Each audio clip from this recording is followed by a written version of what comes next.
Hello, everyone. I hope you'll find your seats. You are in for a real treat now. I'm going to introduce our keynote speaker. Okay, I'm just going to start talking, and I hope you listen. Susan Abulhawa is a highly regarded Palestinian author who has written internationally acclaimed bestsellers. In fact, when we announced that she would give this keynote address, Philip Farha, I know you're here, said his wife's reading group agreed Abulhawa's book is the best they'd ever read. And he said, I really put her up there with Charles Dickens. Her debut novel, Mornings in Jenin, was translated into 28 languages. Her second novel, The Blue Between Sky and Water, has likewise been translated into 26 languages. Abulhawa's first poetry collection, My Voice Sought the Wind, was published by Just World Books. All those books are for sale at the Middle East Books and More booth and on our website. Her third novel will be published soon in 2019. She's the daughter of refugees from the 1967 Six-Day War, when her family's land was seized and Israel captured what remained of Palestine, including Jerusalem. She was born in Kuwait, raised between there and Jerusalem, then in the Carolinas, where she completed high school, university, and graduate school, majoring in neuroscience. She enjoyed a successful career in biomedical science before becoming a full-time writer. I first heard her poetry years ago at an ADC convention, and as a child who also grew up here and there, always searching for my own homeland, I listened to her poetry and wept. She currently lives in Pennsylvania with her daughter, their cats and dogs. In 2001, Susan founded Playgrounds for Palestine, a children's organization dedicated to upholding the right to play for Palestinian children. To help raise funds to build more playgrounds, she has launched Ida, a private label olive oil from Palestine. You'll find her bottles and books in the Ideas Fair. Abulhawa is often invited to international poetry or literary festivals. Audiences in every country in the world can listen to her voice except in her own homeland. In November 2018, Israeli authorities barred her entry into Tel Aviv's Ben Gurion airport and prevented her from participating in panel discussions at a literature festival in Ramallah and Jerusalem. She was detained for 32 hours, many of them spent in an Israeli jail cell, as she appealed her decision. An Israeli court upheld her deportation. Please welcome a powerful voice for Palestine.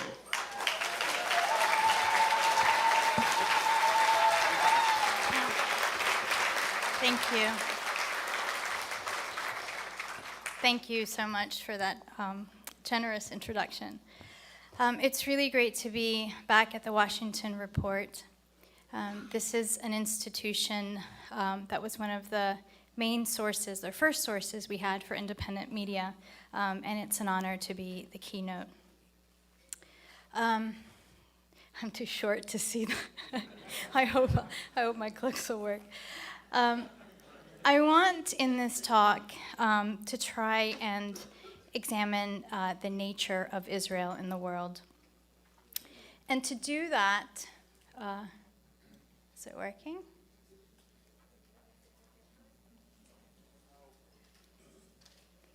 Can we get this working?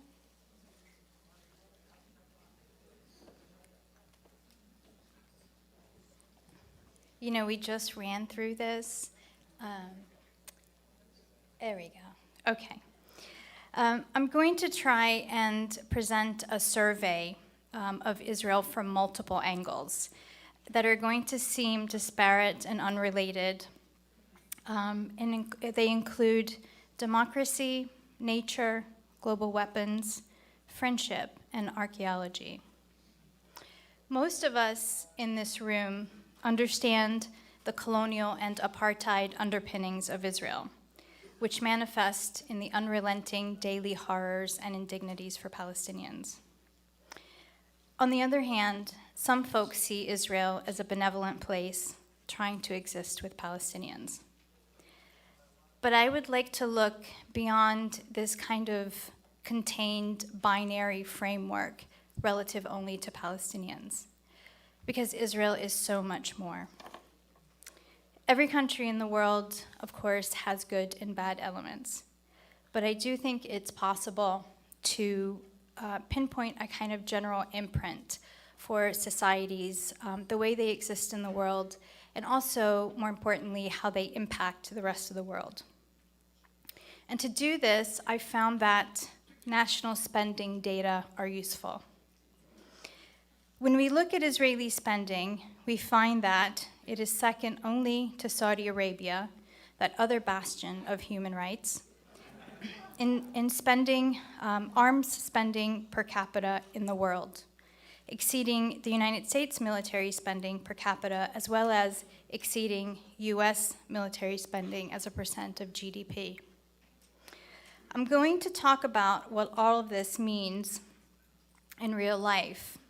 But first, I want to touch on the prevailing perception of Israel, which has been cultivated through sustained, multi-tiered, multi-pronged public relations campaigns that present Israel as an unfairly maligned modern democracy, one that is advanced, socially enlightened, and endlessly innovative, from such absurd claims as having invented falafel to the equally absurd claim of being less than 1 year away from curing cancer. It's actually a real thing. What is promulgated through popular international media is typically not merely an exaggeration of reality or even just spin, but it's often precisely the opposite of reality. A case in point is this article in Scientific American, a respected magazine that translates scientific information for laypersons. The article touted Israel's desalination plants as unprecedented ingenuity in the region, using language that comports with the old proposition that Israel was a miracle that made the desert bloom. The reality could not be further from that. Two implicit lies in the title and subtitle alone. First, Arab nations in the Gulf have been using desalination technology for the past 50 years. But more important is the little-known fact that Ramallah's annual rainfall actually exceeds London's annual rainfall, and Jerusalem's rainfall is nearly on par with London's. Plus, it's way sunnier. The point is that Palestine isn't and never was dry, desert, or barren. This is the cover of a detailed audit book of all the ways that Israel has profoundly and detrimentally altered the natural biomes, landscape, hydraulic potential, and ecological balance of Palestine. It is a monumentally depressing read, but I don't have time to go into the terrible details. But keeping with the example at hand, I'm briefly going to touch on water. The article described Israel as a, quote, galvanized civilization that created water from nothingness, where a few miles away, water disappeared and civilizations crumbled. In fact, in its first years of establishment, Israel began water diversion projects and overpumping from rivers and tributaries to serve Zionist settlements with unsustainable European standards, which were utterly in conflict with the local terrain and which set the stage for a multitude of environmental disasters all across Palestine. One example among many of Israel's destruction of Palestine's natural water systems is the Al-Auja River, which Israel renamed as the Yarkon. It was a vigorous coastal river described in an 1891 travel guide as, quote, a roaring river that zigzags until falling into the sea. Its power turns mills, and small fish can be caught in it. In a mere decade of Israeli management of Palestine's water, this life-giving river was reduced to a trickle of sewage, its water siphoned and replaced with a toxic sludge of industrial and domestic pollutants, which, in 1997, ate through the lungs and vital organs of athletes competing in the Maccabiah Games, when a bridge fell and they fell into the river. One of Israel's first water projects when it conquered the rest of Palestine was to divert as much water as possible from the Jordan River once it gained access. This spurred Syria and Jordan to follow suit to preserve their own share of regional waters. And decades later, water levels are so low that the Jordan River can no longer replenish the Dead Sea. The declining water levels, coupled with Israel's evaporation ponds to extract minerals and other industrial activities, have created an environmental disaster never before seen in Palestine. It has become cliché to say that the Dead Sea is dying. In the 1950s, Israel drained Palestine's Hula wetlands, a regional biodiversity treasure, in order to establish Jewish settlements.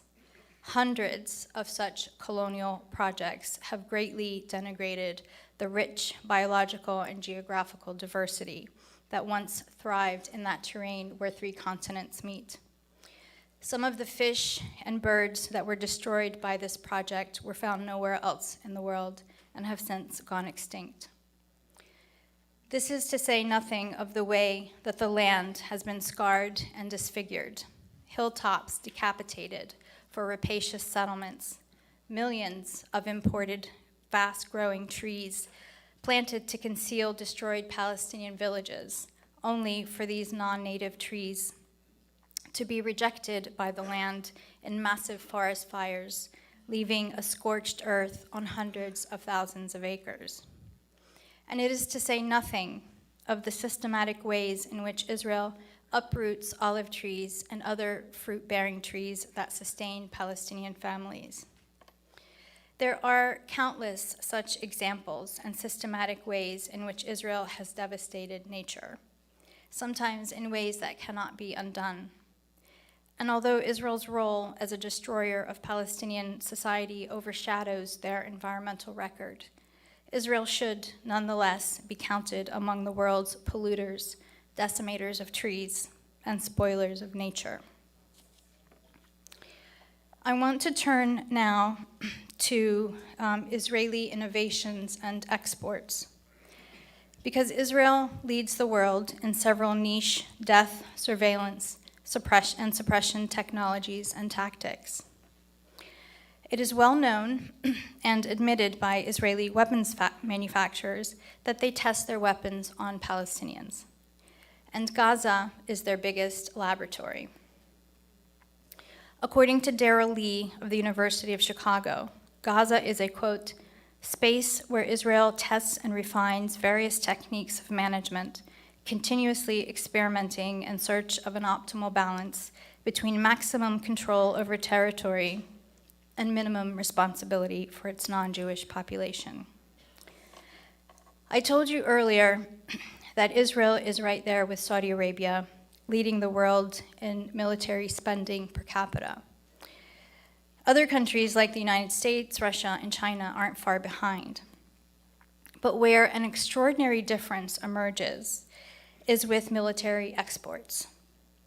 Studies in international databases will show that Israel is anywhere from the 4th to the 8th largest exporter of arms, and this depends on the year and the currency examined. I should point out, however, that these data are likely gross underestimations because Israel doesn't actually report its arms deals, many of which occur through covert deals via independent arms hustlers, often retired Israeli military generals. Given that Israel is listed among exporters of arms with far bigger populations and far bigger economies, I looked for data to show exports per capita, and I came up mostly empty-handed to my surprise. I'm sure that data must be out there somewhere, but I couldn't find it. So I put on my old scientist and statistician hat and did the calculations myself. I used 2 databases. The first was of the top arms exporters in US dollars for years 2010 to 2018 from the Stockholm International Peace Research Institute, or SIPRI, which compiles data on arms transfers and conflicts around the world. Then, using Excel functions, I matched those data up with a world population database for corresponding years from the World Bank. Then, using simple arithmetic functions, I calculated and graphed arms sales, normalized to the size of the population to determine arms export per capita for all the countries in the SIPRI database. And what I found is that Israel leads the entire world in arms exports, often by a huge margin, every single year between 2010 and 2018, with the exception of 2011, in which Sweden, strangely, was neck and neck with them. Again, these data do not include the vast covert arms transfers, military training, and surveillance technology. One of Israel's biggest military hardware niches is drones. Over 60% of global drones exports come from Israel. And the United States is just in second place with just less than 24%. The attractiveness of Israeli arms is that they boast of being combat tested. A case in point is Israel's Hermes 900, which was still in the testing phase when it was used against civilians in Gaza in 2014.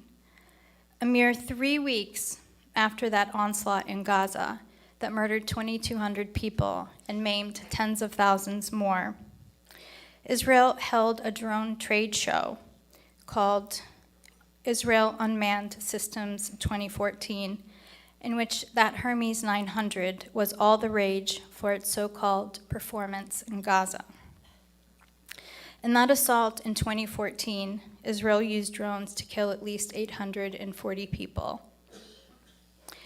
In the current assault on Gaza protesters, Israel is using a series of new drones called the Cyclone Riot Control Drone System.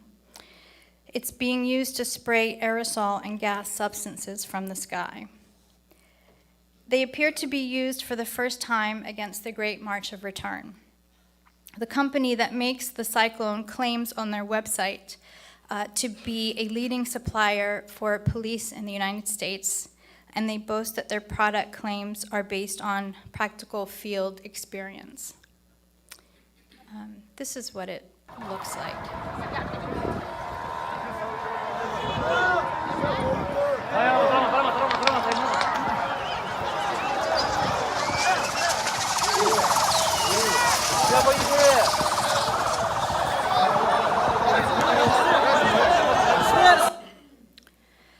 So what happens after these death and suppression technologies are developed and tested on the bodies, psyches, and spirits of Palestinians? Throughout its short history, Israel has been one of the most dependable suppliers of weapons to pariah regimes, especially in situations where, where weapons embargoes were put in place due to severe human rights abuses. The ones I'm going to show you were revealed due to leaks, revolutions, or specific investigations, especially those by two Israeli human rights activists, Itay Mack and Yair Aron. In South Sudan's civil war, Israel continued to supply the South Sudanese regime with weapons despite an ongoing civil war that had left 500,000 people dead and 4 million displaced in the past 5 years. Israel's arms sales to South Sudan continued despite a UN report that documented extensive and grave human rights violations, including the drafting of child soldiers, burning of villages, systematic rape, indiscriminate killing, pillaging, and destruction of infrastructure. And they continued to supply weapons to them despite a US arms embargo, followed by a UN arms embargo against South Sudan. In fact, just a few months ago, The former head of the Israeli Army's operation was sanctioned by the U.S. Treasury Department as an agent who sold over $150 million worth of weapons under the cover of an agricultural company that was supposed to be building affordable housing in South Sudan. And the Bosnian massacres. Israel sold weapons to Serbian forces during the Bosnian War in the early 90s, long after the UN embargo was declared in 91. In 92, when Slobodan Milosevic was on trial, the president of Serbia at the time, he was described at the time as the new Hitler of Europe. I think most of us in this room are old enough to remember him. At that time, Israel opened an embassy in Serbia. And simultaneously, Serbian forces were creating concentration camps and committing massacres against Bosnian Muslims that led to the murder of an estimated 250,000 people. Ite Mak, whom I mentioned earlier, gathered evidence that Israelis in the highest offices were involved in both arming and training Serbian forces.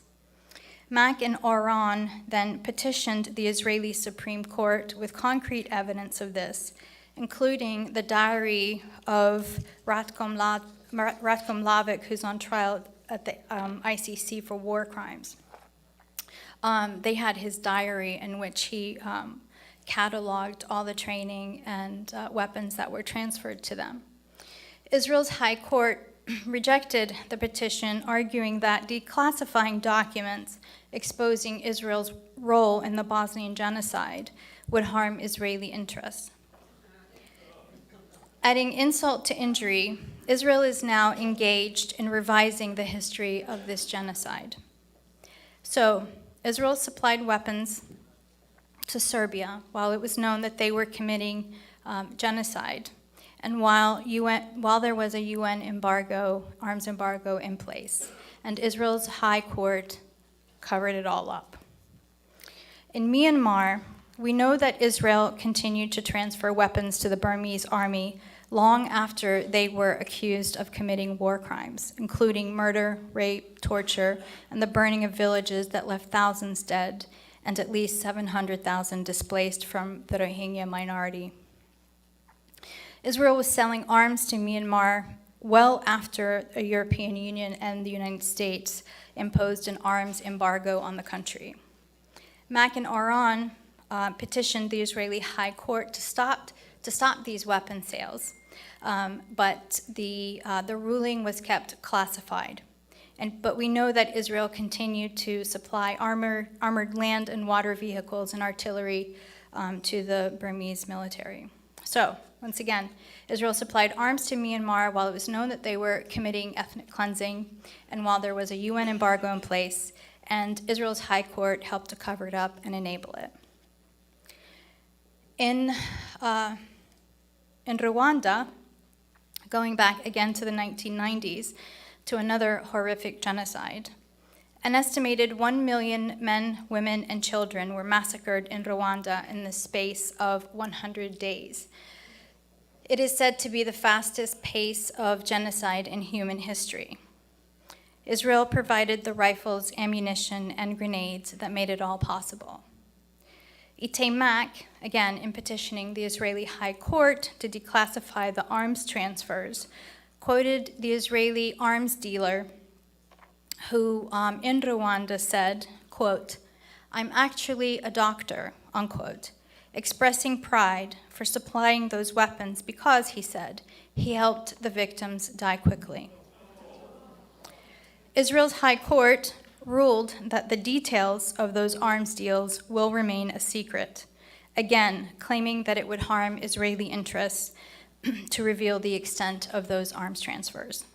So, again, Israel supplied Rwanda with weapons while it was known that a genocide was taking place and while a UN arms embargo was in place, and Israel's High Court helped to cover it up. Adding insult to injury, again, Israel later backed a move at the UN by Rwanda to rewrite history of this particular genocide as a larger quid pro quo with Paul Kagame, president of Rwanda, to take in asylum seekers deported from Israel. Now, going even further back to apartheid South Africa. This is the cover of an explosive book when it was published in 2010 by Sasha Polakasuransky, detailing the never before known extent of cooperation between Israel and the apartheid government of South Africa. Israel was South Africa's closest ally, its most important arms supplier, and eventually its only friend in a world that could no longer look the other way from the crimes of apartheid. The coordination between the two countries was unprecedented. Their respective intelligence chiefs held regular meetings sharing information and training and surveillance. They gave unfettered access to each other's military tactics, missions, and intelligence. Their relationship was actually deeper than mere trade and coordination. Israel had a spiritual and moral affinity for the apartheid government in South Africa, which was articulated in the 1980s by Israeli Chief of Staff Raphael Itan, who said, referring to blacks in South Africa, that they, quote, want to gain control over the white minority, just like the Arabs here want to gain control over us. And we too, like the white minority in South Africa, must act to prevent them from taking over us. In 1976, just 2 months after Israel rolled out the red carpet for the South African president, school children in Soweto took to the streets to demonstrate against an imposed racist curriculum. The white South African police mowed them down with weapons that had been supplied by Israel. What shocked the world further from this book was to finally learn that Israel had offered to provide the apartheid government with nuclear arms as far back as 1975. Israel tried to prevent the declassification of the post-apartheid government documents, but they were unsuccessful, and it became clear that Israel did indeed lead to the nuclear armament of the apartheid regime, which luckily disarmed voluntarily following the fall of apartheid. One more thing that's worth noting here. In 2007, former Israeli Prime Minister Ehud Olmert warned that his country could one day, quote, face a South African-style struggle for equal voting rights. And as soon as that happens, the state of Israel is finished.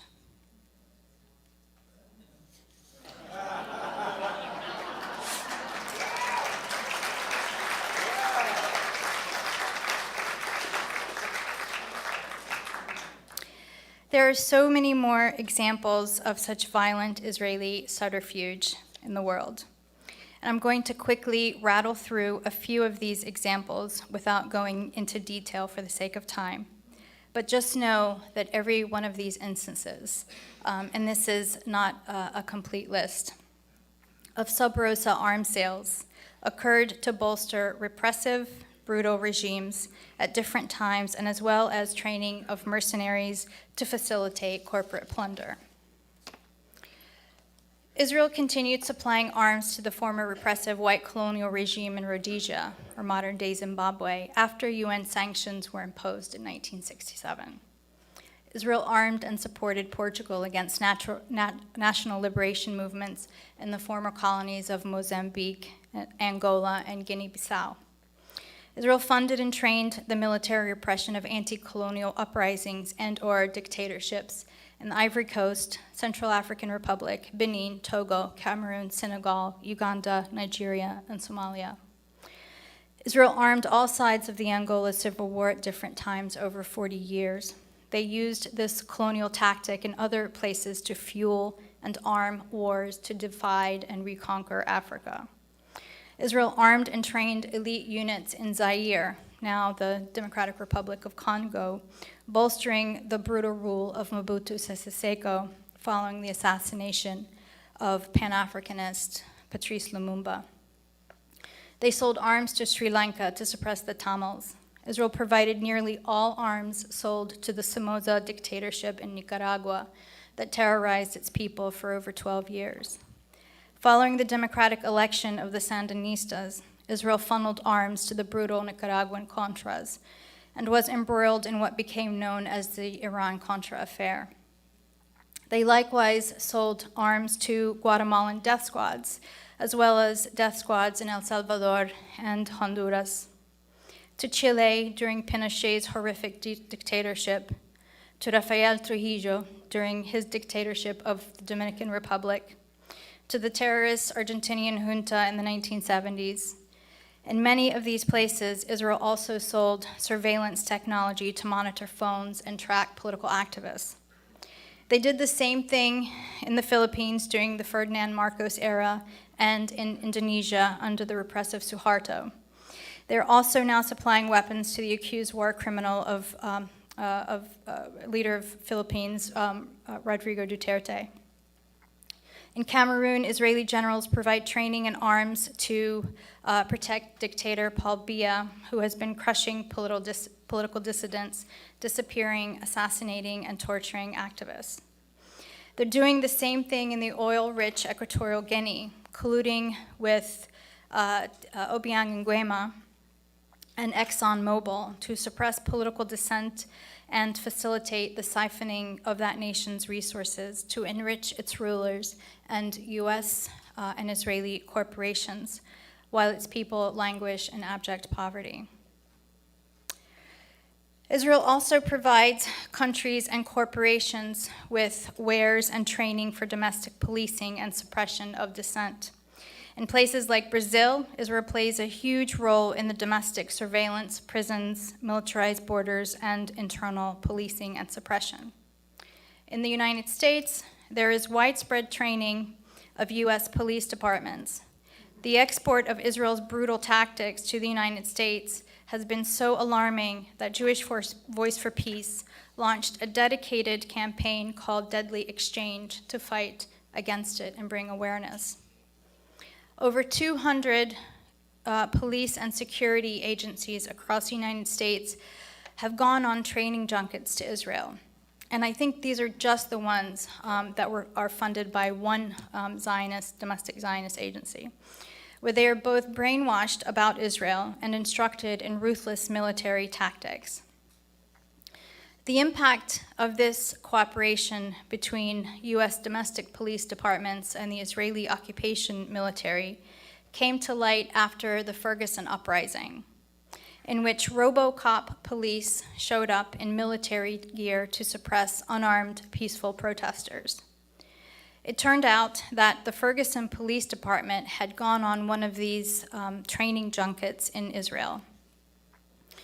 Also of note is the incident of police shooting in 2016 in Dallas, Texas, in which Police Chief David Brown sent in a robot packed with explosives to kill the suspect. It was a kind of robot suicide bomber, if you will. It was apparently the first known time that police dispatched a robot to kill a suspect on U.S. soil rather than attempting apprehension or negotiating surrender. As it turned out, that police chief had been on a 10-day so-called anti-terrorism training in Israel. Lastly, on this point, and this is something that Ali Abulhawa touched on earlier, is the recent revelation that Israeli intelligence companies have been spying on U.S. citizens. Not to mention the role that these Israeli intelligence companies have had in tampering with the U.S. presidential election in 2016, as the Mueller investigation has revealed. Now I want to move on to friendships and alliances. Despite claiming to be the guardians and protectors of Jews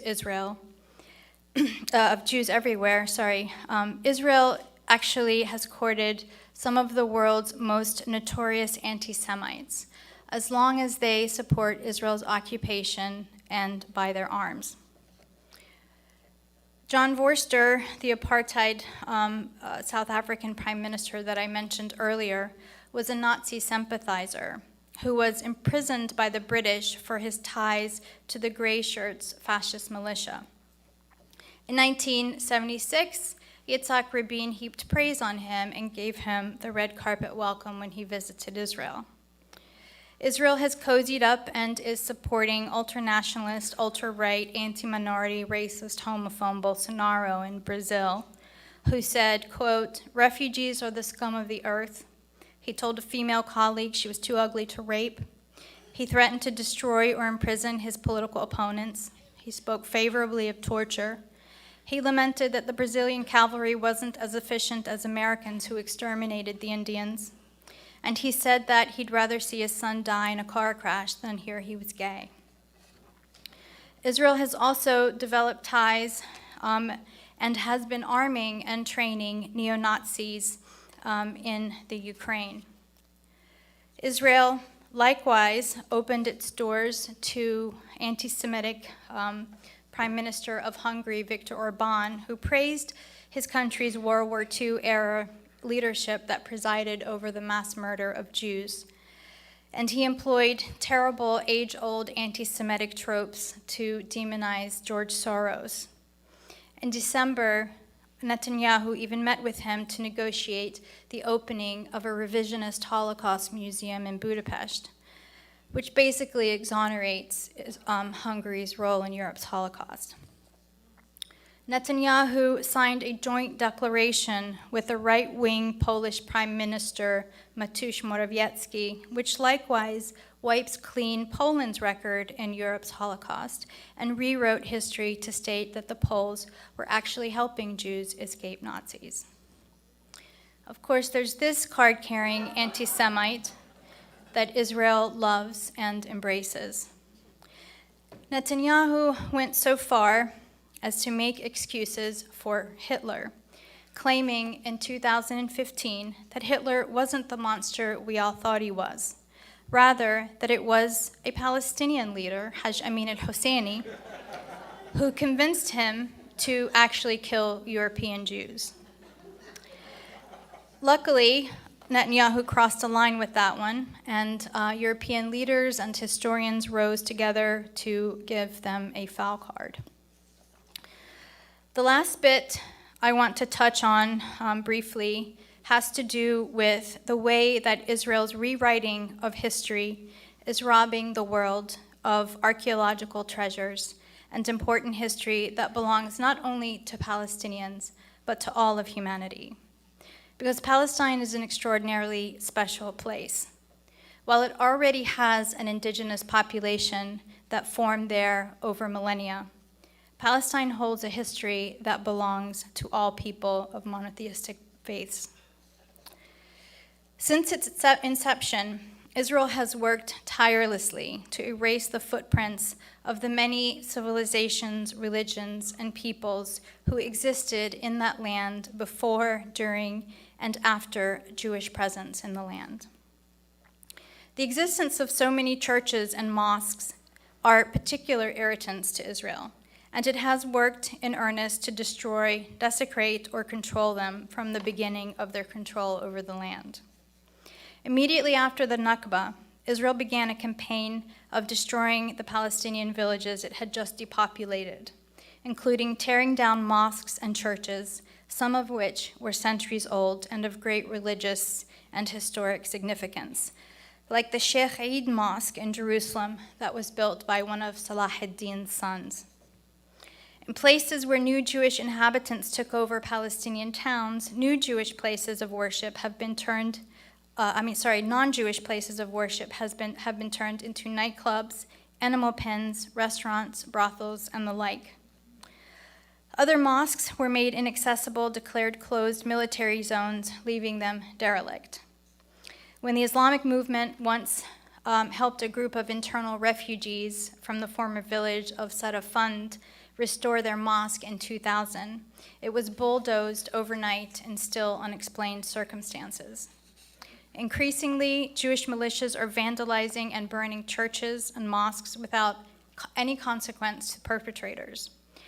In 2010, a U.S. State Department report stated that, quote, non-Jewish holy sites in Israel do not enjoy legal protection because the government does not recognize them as officially holy sites. After Jewish settlers torched a mosque in 2012, former military chief of staff admitted in a radio interview that there was no interest in catching the culprits. He said, quote, if we wanted, we could catch them, and when we want to, we will, unquote. Part and parcel of Israel's erasure of history, they have also targeted non-Jewish cemeteries. The ancient Muslim cemetery of Ma'manillah, which includes graveyards by prominent Muslim scholars, generals, and companions of the Prophet Muhammad, peace be upon him, was destroyed to build a museum by the California-based Wiesenthal Center. In 2008, over 100 skeletons were unearthed and tossed aside during excavations for the construction work. Throughout Palestine, in places where Israel has developed Jewish cities, Muslim and Christian cemeteries were simply dug up and built over. For example, Tel Aviv University, which was built over the Palestinian village of Sheikh Munis, desecrated a graveyard and built a dormitory over it. Lastly, I want to briefly touch on the ways that Israel has weaponized archaeology. On the pretense of digging for history, it has confiscated and demolished whole Palestinian neighborhoods. Silwan in East Jerusalem is the best known example of this, where Israel has confiscated at least 6 dunams of land belonging to one family, the Siam family, and they've evicted over 6,000 Palestinians. The purpose of the dig was never about archaeology because we know that they're planning to build a so-called Jewish national park in the area, a kind of Jewish Disneyland as it's being referred to. We also know that the Israel Antiquities Authority has destroyed several ancient archaeological sites and antiquities as a result of this dig, including a cemetery dating back to the Abbasid Caliphate and relics dating back to the Canaanite era in the 2nd millennium BC. It is not for love of archaeology or history. In fact, Israel routinely destroys ancient cities unearthed by archaeologists, so long as they have nothing to do with Jewish history. The first thing they did when they conquered Palestine, the rest of Palestine in 1967, was to demolish the entire Moroccan neighborhood that was over 800 years old, displacing hundreds of Palestinians. Israel has engaged in such massive destruction of antiquities consistently and systematically. Another example shown here is a recent find of a 1,200-year-old mixed village of well-off Muslims and Christians who lived together. Archaeologists got a chance to take photos and record some of the relics, but the site is set to be bulldozed for development. Again, these are all just surface surveys of hidden realities. The depredations of Israel are much more vast, deeper, and far-reaching. But my hope is that what I have presented here today will expand the view from Israel as an apartheid nation suppressing the indigenous Palestinian population to a deeper understanding of Israel as a global force of violence, plunder, paranoia, surveillance, greed, war, suppression, ecological destruction, erasure of history, the forceful transfer of wealth from the weak to the powerful, and the entrenchment of supremacist ideologies that set human hierarchies and castes. No matter how many gay pride marches they hold or how many Eurovisions they host, no matter how good their national orchestra makes you feel when they tour the world, or how Palestinian citizens are given a symbolic vote, no matter how much greenwashing, pinkwashing, or whitewashing Hasbara there is in mainstream media, the way that Israel exists in the world is ultimately antithetical to life and to liberty, not just for Palestinians, but for all people who struggle against tyranny, oppression, white supremacy, and ecological destruction. The situation is dire and desperate for our families in Palestine. The grim reality of our compatriots' daily lives and the dimming of our future in our homeland is portended by Israel's push now to ban the Adhan over Jerusalem for the first time since the dawn of Islam. And Israel is moving forcefully against Al-Aqsa, perhaps the final frontier in Palestine. But I do not want to end on such a hopeless note, because despite everything, there is so much to celebrate, so much to encourage our continued struggle, and much to inspire hope.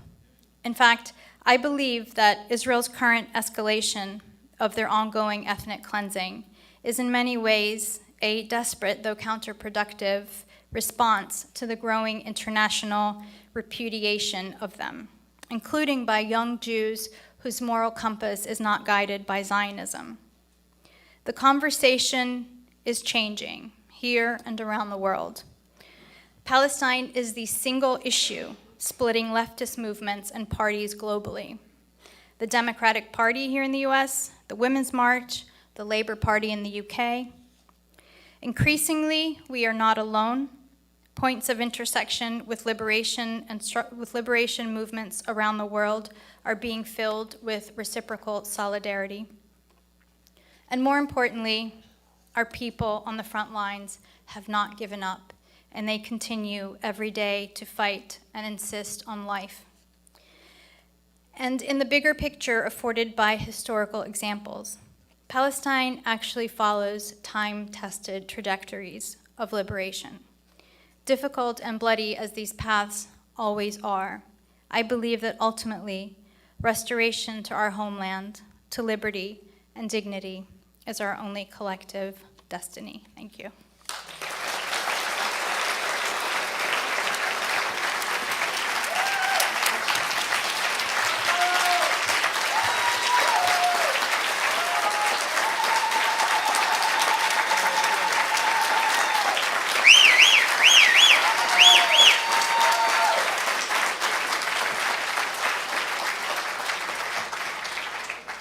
We have a lot of questions. Okay. What role has Israel played in the war in Syria? So, did you guys hear the question? It is, what role has Israel played in the war in Syria? Actually, there are there's more than one UN report detailing Israeli arms transfers to the so-called rebels, who are a hodgepodge of a multitude of folks, most of whom aren't even Syria, and they do include militias from Al-Qaeda. And we also know that these anti-Assad fighters have been getting medical treatment in Israel, and in addition to the arms. So they've definitely been bolstering and supporting the civil war from day one, I think. Do you want to? What is the relationship between ISIS and Israel in the destruction of the antiquities? Yeah, sorry. The question is, what is the relationship between ISIS and Israel in the destruction of antiquities? Well, they both destroy antiquities. I mean, I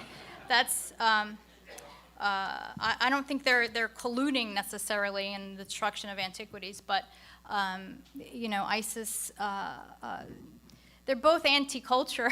You know, ISIS blew up important Buddhist ancient statues, and Israel has been systematically erasing the presence of many civilizations, especially Islamic presence in the land. And is an Israeli company involved in building our wall and using Israeli materials? I have read that, actually. I think a simple Google search will show that there are several Israeli companies. And I'm not sure if I mean, Donald Trump has publicly praised Israel's wall. And I know that they did put in bids, so I don't know if they actually are involved in actually building it.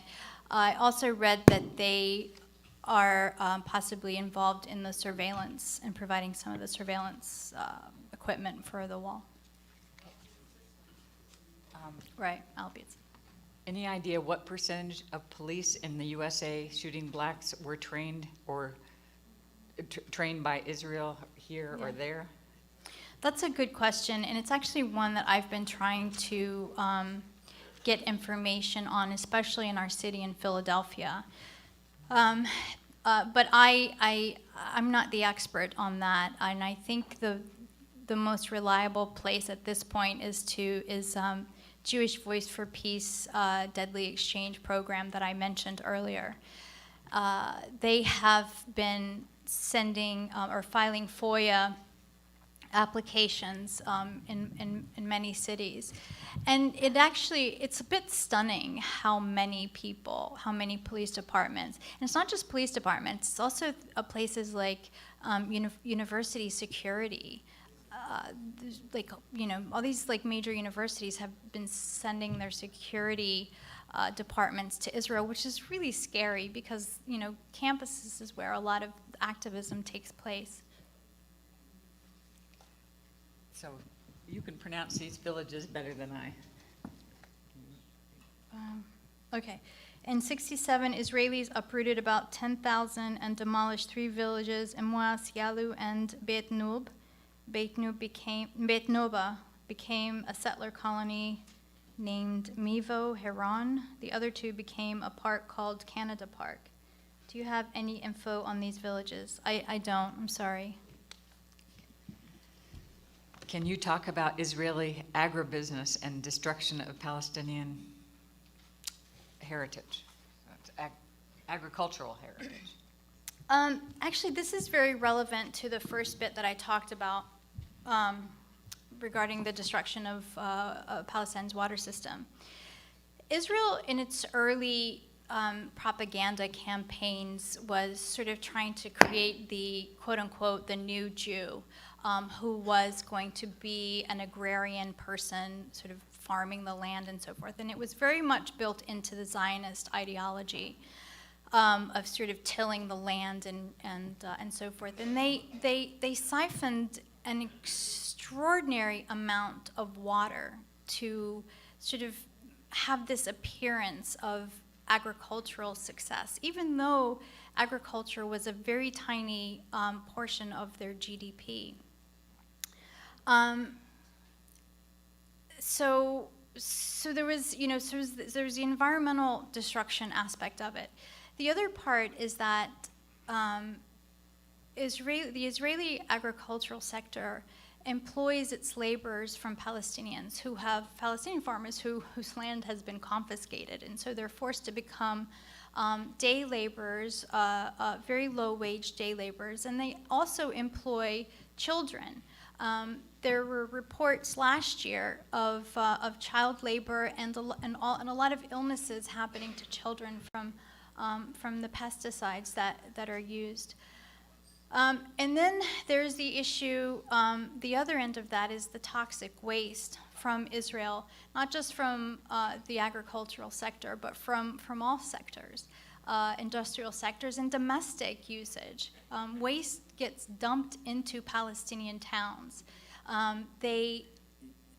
Because Israel's environmental standards don't apply to the 67 territories,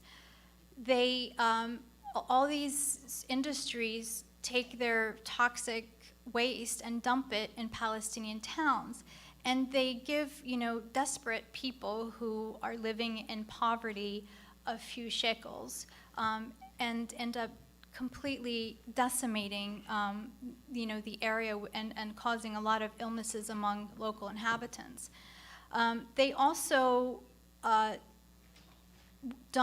settlements dump their untreated sewage into Palestinian towns, and this is a huge problem. It's destroying the water table too. So there's, it's all tied together, and so much is Palestinians are trying. Israel is trying in so many ways to uproot Palestinians, and sort of making their towns into garbage dumps is just one of a multitude of ways. And the agricultural business is part and parcel of that. Okay. Does AIPAC place interns in congressional offices, and is there a way to get Arab American interns into the offices? I don't have specific data on that, but common sense would tell me that, yeah, I think they probably do. And I'm sure there are Arab American interns. I mean, there has to be. There's interns from all walks of life and all districts. Okay. Can you tell us how you started your Playgrounds for Palestine and what made you do it? Thank you for asking that, whoever asked that question. So about 19 years ago, my daughter was a toddler, and playgrounds were a huge part of our lives. And I went back to Palestine after about an 18-year absence, and the lack of playgrounds was hugely visible to me because, it was such a big part of our lives, as I said. And when I came back, I decided that we needed to build playgrounds. As I often do with a lot of things in my life, I don't really think. I'm not a planner, and I just sort of jump into things headlong, and usually it results in disaster. But this time it turned out to be a wonderful project. We got our first playground donated, and with the help of Vanira, we got the playground into Palestine, and we built it. And then a lot of my amazing, wonderful friends joined the board, and we are an all-volunteer group of mostly women, with the exception of one man. We're all volunteers. This is a labor of love for us. We raise money throughout the year, and whatever we have, we use it to build playgrounds. We also support summer camps and educational programs, skate camps, and other sort of recreational activities. Yeah. And also, if you guys haven't seen the olive oil, I need to plug this or our board's going to kill me. But we're selling olive oil. We finally have our own private label olive oil. It's called Ida, which is the feminine form of return, by the way. And the olive oil is delicious. It's organic, fair trade, and all the proceeds go to Playgrounds Project. Thank you very much. Thank you. Thanks for having me.